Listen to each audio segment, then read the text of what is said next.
Senator Katie Britt. She's been playing a key role in discussions. I don't know how much you can tell us, Senator. Who is Senator Collins involved? Who's involved on the other side of the aisle? Everyone? Yeah. Senator Collins obviously is taking a lead with her role as chair of appropriations. We are working with other members, obviously, both within our party and across the aisle. Look, this started last week because I realized you can't break a log jam without having conversation. And so sitting down with Senator Schumer and talking about that we really need to get back to doing the work of the American people, and that means passing appropriations bills. Under Senator Collins' leadership there in appropriations, we've actually marked up 8 bills, and 3 of them have passed the Senate floor. Utilizing those 3 bills and thinking, how can we show the American people we're working and break this logjam, making sure that we get the government back open, was a key priority for me. These 3 bills, Joe, are essential. They are SNAP benefits, they are WIC benefits, they are military, VA, the Veterans Affairs. You've also got Capitol Police and others that would be in this package. If we're able to pass these bills, it takes those things off the table for the remainder of the fiscal year, actually funding them and doing the job that the people sent us here to do. So all of that starts with conversation. Have been really pleased to be able to work with people on the other side of the aisle that want to see a pathway forward. Have been in talks with the White House and leadership and working in between those to try to actually open this up for the American people and get back to doing our job. Been a long time since I saw how a bill is made. So work with me on this. Could you attach these appropriations just to, it would be not quite as clean of a CR, but could you just attach it to a CR that extends the November 21st date? And would Democrats want a 1-year, would they accept a 1-year extension of the the Obamacare subsidies from the pandemic? Would that be a 4th thing that's put in there? Is there discussion of that? In A, would Democrats accept that? And B, would Republicans give them that? That's the bone they've been asking for. Yeah, so obviously you have a couple of different things working here. So this 3-bill package has passed the Senate. It passed at the end of July. That was actually the first time we passed these types of appropriations bills and since about 2018 on the Senate floor. So really showing that we meant business and wanted to get things done.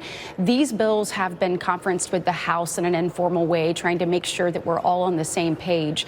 Putting that bill on the floor, a vehicle could ride with that, a CR, extending the date to another date, because as we know, obviously November 21st is right around the corner, and so giving us time to do more work, giving us time to pass more appropriations bills is the goal.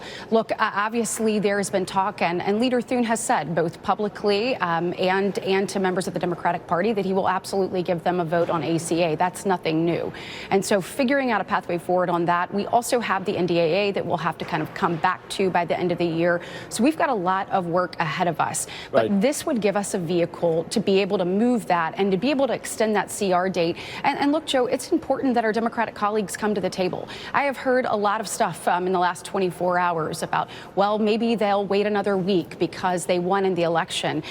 Joe, I think that is completely selfish and short-sighted. I think winning blue seats in blue states is nothing remarkable. But what is remarkable is the impact that this is having on average Americans, normal people, people who are having to go to food banks, Joe, people who are not getting paychecks. I can't imagine the arrogance that it would take to walk past Capitol policemen that aren't getting those paychecks and then not wanting to find a pathway forward. Short-sighted and selfish hasn't stopped anyone yet, so I don't know if that's going to do it. Do you really think that Democrats would go for just those 3 and not, they are not going to accept anything about a promise for negotiating the subsidies? That's what's been the holdup all along, hasn't it?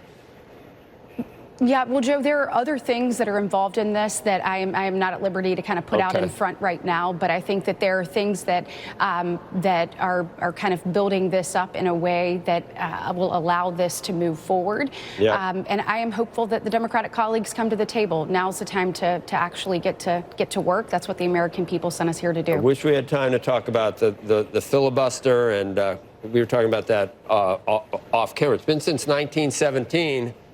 And I was pushing back on President Trump, saying to get rid of it. But the next time the Democrats are in charge, they're going to get rid of it. I'm almost unless there's like a mansion or a cinema around. And his viewpoint is, why not do it now? They're going to do it anyway, and do everything you want for the next year before the next election. I don't know. Do you think that it'll be gone? That the Supreme Court will be packed? There'll be all kinds of things that happen. The Democrats do have a majority in the Senate. Yeah, look, President Trump made a very compelling case yesterday. He talked about what is in front of us and what we need to do for the American people. Obviously, he has a robust agenda, and it is on us to work to get that through, and we are absolutely committed to doing that. Leader Thune has said that the votes are not there for moving that, but we do have pathways that we can pursue that ultimately help us achieve his goal. But I think everyone is in conversation, because what we're seeing is unprecedented obstruction by Democrats. We saw that on the nomination process, Joe. I mean, I did the research and kind of put it in front of the conference in order for us to change the rules in that setting. You saw them let no nominees go through this Congress by voice vote or unanimous consent for President Trump. And at the very same time, in the calendar year for Obama, in his first year, he had 292 that went through. So we're seeing this unprecedented level of obstruction. And unfortunately, the Democrats, that causes this institution to break. So all things are on the table, and we're trying to find a pathway forward. Well, we're watching. Appreciate your time today, Senator. Thanks. Thank you. I appreciate it.